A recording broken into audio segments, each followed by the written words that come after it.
بسم الله الرحمن الرحيم. السلام عليكم ورحمة الله وبركاته. هنبارك بس لمصر الأول كده قبل أي حاجة عشان احنا كلنا مصريين طبعا. فمبروك لمصر المكسب ومبروك لمصر الفوز، واللي فرحان لمصر يعمل لايك وشير للفيديو ويتابع الصفحة. طيب النهارده الفيديو بتاعنا النهارده عشان نوصل بس بسرعة كده عشان ما نطولش عليك.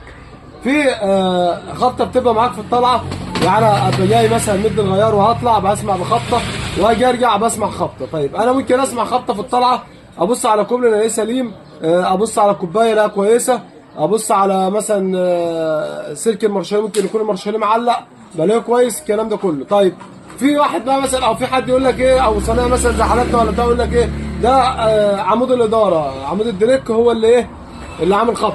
عمود الدريك دوت اللي هو العمود اللي بيركب فيه الغيارات بتاعتك، مجموعه الغيارات، تمام. يقول لك ده متاكل هو اللي بيعمل خبطه في الطلعه وفي الرجعه. حلو كده. طيب مش لازم كل خبطه تبقى عندك يا عمود دريك يا كوبايه يا كوبري.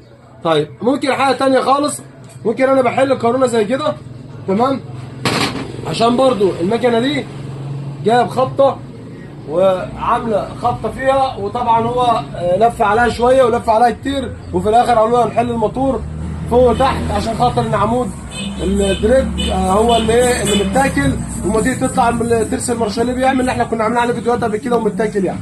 طيب احنا حلينا دلوقتي، هو بيقول لي، قلت له لا مفيش عندك الكلام ده، لان انا لما ركبت المكنه احنا بنقدر نحدد الحاجه اذا كانت منين او مش فين. لو بصيت هنا بقى تعالى، احنا دلوقتي هنقول القارونه، بص ده قارونه لسه محلوله خالص اهي، احنا لسه حالين بتاعتها مفيش فيها موتور اصلا.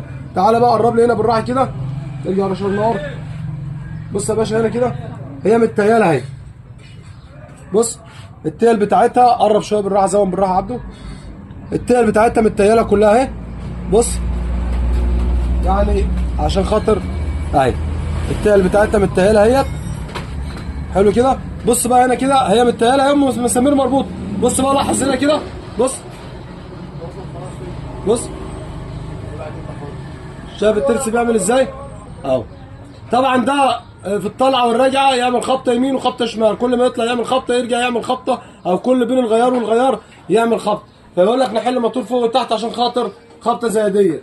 احنا برضو بنوضح الفيديوهات بتاعتنا ولو للمره والمليون لتوضيح للزبون عشان ما يحش في اخطاء يرجع يندم عليها ويرجع يزعل او يغرم كتير على الفاضي. فبنوضح ان الزبون يبقى واقف فهمان حتى بيتعمل ايه في مكانته، هو الغرض من فيديوهاتنا احنا كده. لكن احنا لا لنا دعوه ولا ده تعديل ولا ده بيعدل على ده، احنا مالناش علاقه بالكلام ده.